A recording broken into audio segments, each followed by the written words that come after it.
नमस्कार, मैं कुसुमलता, हिंदी अध्यापिका। आज हम कक्षा 9वीं में पुस्तक संचयन में से हामिद कहाँ पाठ पढ़ेंगे। इसके लेखक हैं S.K. पोटेकाट। उनका पूरा नाम है शंकरन कुटी पोटेकाट। इस पाठ में उन्होंने धार्मिक भावनाओं से ऊपर उठकर, जाति संप्रदाय से ऊपर उठकर आपसी प्रेम भाईचारे का संदेश दिया है। लेखक ने अपने जीवन में यात्रा की थी एक तक्षशिला की। तक्षशिला में वो पौराणिक खंडहर देखने गए थे 2 साल पहले, जहां वो यूनिवर्सिटी के खंडहर देखने गए थे। पौराणिक का अर्थ है पुराणों से संबंधित जो खंडहर देखने गए थे वो। तो उनको तक्षशिला में जब पहुंचे तो बहुत भूख प्यास लगी हुई थी, कड़कड़ाती धूप थी, उन्हें बहुत भूख प्यास लगी। वो भोजन और पानी की तलाश में इधर उधर घूम रहे थे। तो ऐसे निकलते निकलते वो रेलवे स्टेशन से पौन मील दूरी एक गांव में निकल गए। वहां उन्होंने देखा कि वहां बहुत बुरा माहौल था। सड़ांध, धुआं, मच्छर, गंदगी और गलियां, बहुत तंग गलियां थी, जिसमें से वो कुछ बड़े बड़े पठान घूम रहे थे अलमस्त चाल में। वो मतलब मुसलमानों का इलाका था, जहाँ लेखक थे जो एक हिंदू थे। वहां गए तो उन्हें बहुत भूख प्यास लगी थी। उन्हें कोई होटल, कोई खाने के लिए कोई दुकान नजर नहीं आ रही थी। तो वो घूमते घूमते उन्हें थोड़ी दूर देखा कि एक दुकान पर रोटियां सेकने की गंध आ रही है। तो वो उसी तरफ चल पड़े। लेखक के मन में था कि बाहर अगर हम विदेश में जाएं, कहीं प्रदेश में, तो मुस्कुराहट ही हमारी रक्षक होती है, इसलिए चेहरे पर मुस्कुराहट रखना जरूरी है। तो वो जब उस दुकान में घुसे तो एक पठान रोटियां सेक रहा था। तो उन्होंने वो घूर कर देखना शुरू कर दिया। तो लेखक ने मुस्कान से उसे जवाब दिया कि मुझे क्या यहाँ रोटी मिलेगी।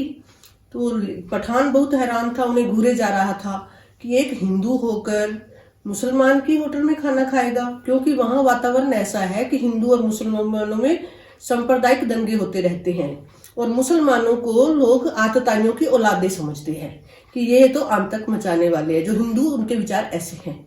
लेकिन जब लेखक हिंदू होकर उसकी दुकान पे खाना खाने की मांग कर रहा है तो हामिद खान बहुत हैरान हो जाते हैं। वो थोड़ी देर तो उसे घूर कर देखते हैं, लेकिन जब आगे लेखक की मुस्कुराहट देखकर तो वो बोलते हैं हाँ जरूर मिलेगा, और उसे मेज की एक तरफ बैठने को इशारा करते हैं। जब लेखक एक तरफ बैठ जाता है तो आसपास का वातावरण देखता है तो बहुत गंदगी होती है, दीवारें धूल मिट्टी से सनी हुई, और एक थोड़ी दूर एक बूढ़ा अधेड़ उम्र का व्यक्ति मैली सी चादर पर तकिए पर कोहनी टिकाकर बैठा हुआ और हुक्का पी रहा था। जब हामिद खान ने फिर उसको बताया कि ये मेरे पिताजी हैं, अब्बा जान, अब्बा उनको बोलते हैं, हम पिताजी बोलते हैं, तो कि ये मेरे अब्बा जान हैं। तो लेखक आपस में बात करने लगे कि आप कहाँ से। हामिद ने पूछा कि आप कहाँ से आए हैं। तो उसने कहा मालाबार से। तो हामिद ने पूछा कि मालाबार तो हिंदुस्तान में है। उसने कहा कि आप हिंदू हो। लेखक ने मुस्कुरा कर कहा कि हिंदू घर में जन्म लिया है तो हिंदू ही हूँ। इस तरह लेखक उसकी हर जवाब का मुस्कुराहट से जवाब दे रहा था। लेकिन हामिद भी उसकी बातों से बहुत प्रभावित हो रहा था।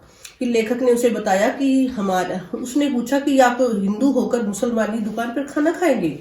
तो लेखक ने कहा कि हाँ, इसमें क्या बुराई है। हमारे हिंदुस्तान में तो मालाबार में जहाँ हिंदू और मुस्लिम तो बड़े प्यार से रहते हैं, वो अगर हमें अच्छा पुलाव खाना होता है या अच्छी चाय पीनी होती है तो हम मुसलमानी होटल पर ही जाते हैं। इससे तो हामिद खान उसकी बातों से बहुत प्रभावित हो गया। उसने कहा कि काश मैं ये स्थिति अपनी आंखों से देख सकता। उसको इतना प्रभाव हुआ, उसका मन कर रहा था कि मैं खुद जाके देखूं। जैसे उसको उनकी बातों पर विश्वास ही नहीं हो रहा था। जब उसने पूछा कि मेरी बात पर विश्वास नहीं हो रहा, उसने कहा नहीं, विश्वास तो है, लेकिन मैं खुद देखना चाहता हूँ कि ये प्यार भरा माहौल, क्योंकि उनके वहां पर तो ऐसा माहौल नहीं था। इस तरह लेखक और आपस में बातें करते हुए फिर उसकी निवाजी करने लगा, क्योंकि उसमें प्रेम मुस्कान थी तो उसका दिल भी उसकी तरफ बढ़ गया और उसने उस मुस्कुराहट के साथ उसका स्वागत करने लगा।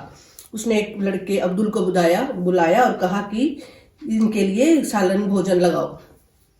सालन होता है बेटे कोई जैसे गोश्त या सब्जी, रसेदार सब्जी, जैसे मसालेदार सब्जी होती है उसको। तो अब्दुल ने वहां मेज पर गिलास पानी, रोटी, सालन, चावल आदि, सलाद आदि ला कर दिया। लेखक ने बड़े प्यार से भोजन खाया। उनको बहुत भूख लगी हुई थी और भोजन बहुत स्वाद लग रहा था। इसलिए जब भोजन खाते खाते आपस में उनकी हिंदू मुसलमानों की बातें भी हो रही थी, तो जिससे हामिद बहुत प्रभाव में था। जब लेखक जाने लगे तो उसने कहा, जब लेखक ने उनको पैसे देने चाहे वापस, कि 1 रुपया दिया कि मेरे खाने के पैसे, तो हामिद खान ने वो पैसे लेने से इनकार कर दिया। उसने पर जब लेखक ने ज़्यादा ज़बरदस्ती की कि तुझे मेरी मोहब्बत की कसम है अगर पैसे नहीं लोगे, तो लेखक ने एक बार, हामिद ने पैसे ले लिए और फिर उसको वापस दे दिए और बोला कि अगर आप मुझसे मोहब्बत है तो आप ये पैसे लेकर आप जब हिंदुस्तान में जाओगे, किसी मुसलमानी होटल पर खाना खाओगे, पुलाव खाओगे, तो वहाँ ये दे देना। लेखक चुप, उसकी प्यार की बातों पर चुप हो गया और वापस आ गया। कुछ दिन, 2 साल बीत गए। जब लेखक ने एक दिन समाचार पत्र देखा तो वहां उसने देखा कि तक्षशिला में आगजनी हो गई है। आगजनी का मतलब है कि वहां उपद्रवियों ने, आतंकवादियों ने जैसे आग लगा दी। जैसे आपस में कोई विरोध करते हैं लोग, जब उनकी मनमानी नहीं होती तो वो ऐसे काम करने लगते हैं, कहीं आग लगा देते हैं बसों को, गाड़ियों को। ऐसे ही कहाँ तक्षशिला में भी ऐसा ही हुआ और तब लेखक बहुत चिंतित हो गया। उसे एकदम हामिद की याद आ गई कि भगवान, उसने फिर प्रार्थना की कि भगवान मेरे हामिद और उसकी दुकान की रक्षा करना।